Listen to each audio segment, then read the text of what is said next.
Usapang permiso.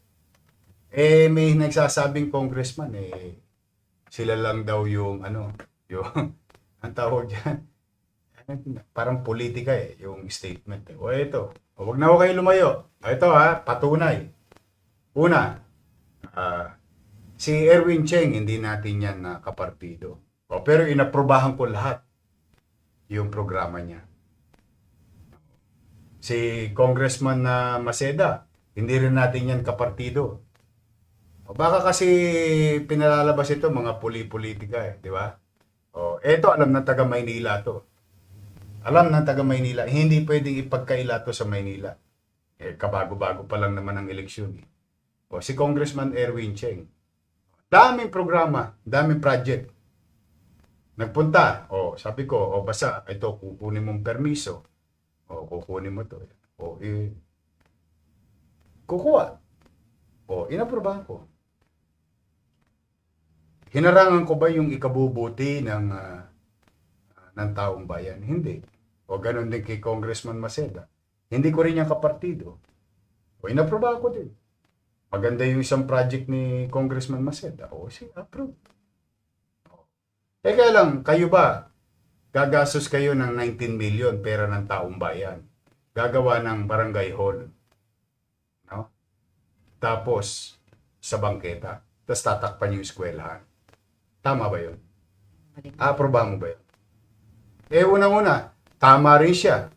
Tama rin siya na marami ng barangay hall na nasa bangketa sa Maynila. Tapos dadagdag pa siya. So, ibig sabihin, yung mali, gusto yung ipagpatuloy kasi nagmukhang tama. Magiging tama lang kasi congressman siya. 19 million yun. Nasaan ang perang taong bayan? Ngayon. Ito, distrito. Pagitan ng 3rd District at 4th District.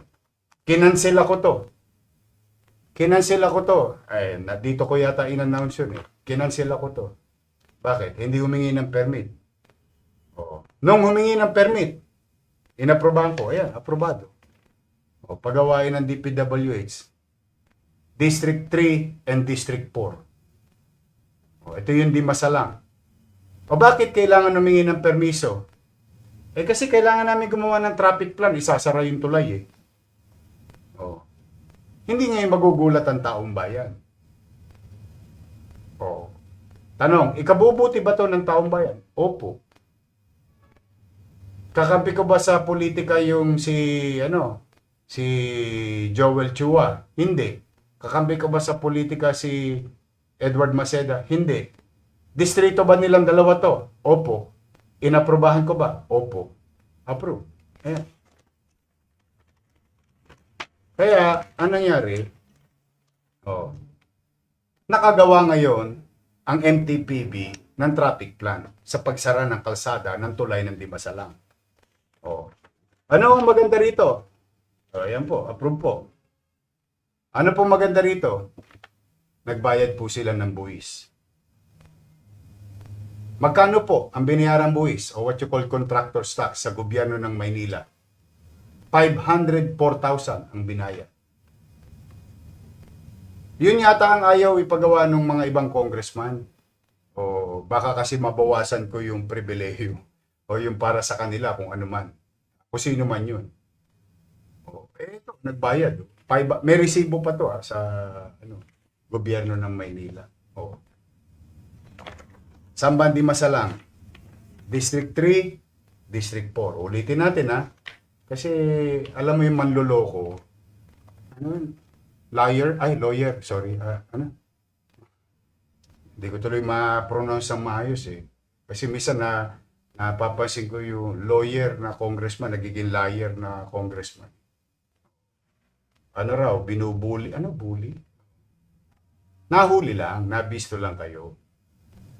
Kaya umiiyak kayo. Ito, sa inyo to, sa distrito nyo to. DPWH. Kakampi ba sa politika? Hindi.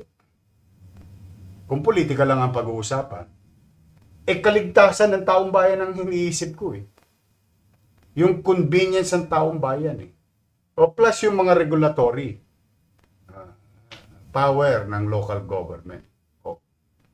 Ibinalik sa akin, nag-apply, o binigyan ko, inaprubahan ko, nagbayad ng buwis, o legal ngayon. Kaya pag tinanong ka ng taong bayan mo ka, bakit sarado hindi masalang X number of date, X number of time?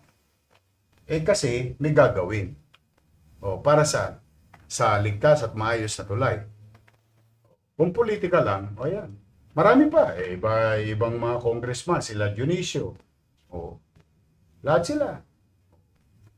Di ba? Kung politika at politika, wala ho yun. Ako, sanay po ako ng politika. Lumaban nga tayo, outsider Alam naman ng taong bayan. Hindi nyo pwedeng pasinungalingan ng taong bayan. Wala na po kayo mabobola ngayon. Mga iyakin. Kayo na nabisto Dati kayo nang bibisto Kayo yung kahol ng kahol. Ngayon kayo nabisto, umiiyak kayo na binubuli kayo. Hindi kayo binubuli. Ayaw nyo lang mabisto. Tapos ngayon, pag nabisto, tuturo mo DPWH. Kawawan DPWH. Ako nanonood ako nung Senate hearing. Ewan ko ano kaya reaksyon ng taong bayan sa Senate hearing. Unti-unti na nabibisto yung yung mga congressman. Mga naging contractor. Anong bagong word nila? Contractor. Contractor. Tama po. Contractor. Malay mo, meron niya sa Maynila. Kasi, yung nahuli ko kahapon ay isa sa listahan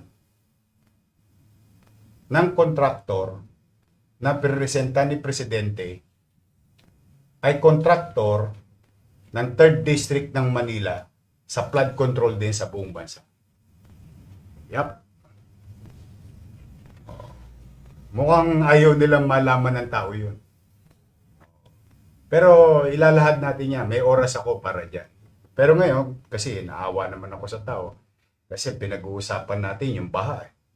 Talagang yun ang nangyayari. Ngayon, Mocha, baliktarin naman natin. Pupunta ako sa bahay mo. I-rearrange ko yung sala. Magagalit ka? Pag hindi kayo nagpaalam? Oo. Syempre po. Oo. Kasi yung mga Bahay mo gamit, yan oo, tsaka... Tama ba? Oo. Ako ang chairman Pwede ba yun? See? Tamo? Parang boss, parang common sense, di ba? Exactly. Kaya akala nito mga congressman na to, naloloko nila yung taong bayan. Hindi ho. Alam ng taong bayan, manood kayo sa comment. Tingnan natin. Very, nga sila, engrossed po sila sa ating topic actually Di ba? Oo. Kahit na anong pagsisinungaling nyo, hindi namin alam yan. Gumagawa lang kami ng batas. Lelang yung panot. Bubulahin nyo pa taong bayan. Alam ng mga taong bayan yan. Siguro kasi boss nakakalusot noon, ano? Exactly. Noong nakakalusot. Oo. Bumoto na ang taga Maynila ng bagong mayor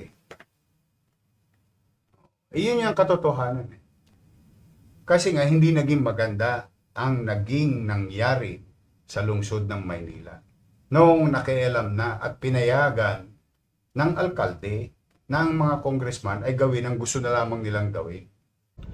So yun, napanood po natin yung sagot ni Yorme Isko doon sa mga hirit ni Congressman Joel Chua sa kanyang interview, yung tahol ng tahol, yung bully daw, yung daw mga barangay hall ay mga nasa bangketa naman daw, yung karamihan, bakit daw binamatay yung sa kanya. Pero tama si Yorme Isko, ang mali ay mali. Hindi porket nangyayari ito dati at ginagawa to sa ibang mga barangay hall o tama na siya. Diba? Dapat sumunod tayo sa batas at gawin natin yung tama at mali din naman yung magde-demolish nang walang demolition permit, diba? Siyempre respeto lang din sa syudad at huwag ipilit yung mga bagay na hindi naman nasa tama. So yan. Sa akin ay lalong umiinit yung pong sitwasyon diyan po sa Maynila at yung pong iringan between Yorme Isko at yung mga dati niyang kasamang congressman ay tumitindi pa. Sa akin, yan po ay politika yan ay away politika Para sa akin, mag-focus tayo to make Manila great again. O kapag lumabag sila sa batas, let's call them out. At para sinabi ni Yorme yan, di ba? Pinatigil niya yung construction doon. O, dapat po ay magtulong-tulong tayo para pagandahin yung pong Maynila ulit. Kahit magkaiba ng partido, di ba? Sinabi niya, kahit hindi naman niya kasama nung nakarang eleksyon si Congressman Erwin Cheng, si Congresswoman na Giselle Maceda, ay willing siya makipagtulungan basta sa mga maayos na proyekto na hindi lumalabag sa batas at makakabuti sa mga taga Maynila. So yun po, tuloy-tuloy lang po yung coverage po natin. See you po sa next video. Manila God first. Abangan nyo po, may palabas po tayong bagong podcast.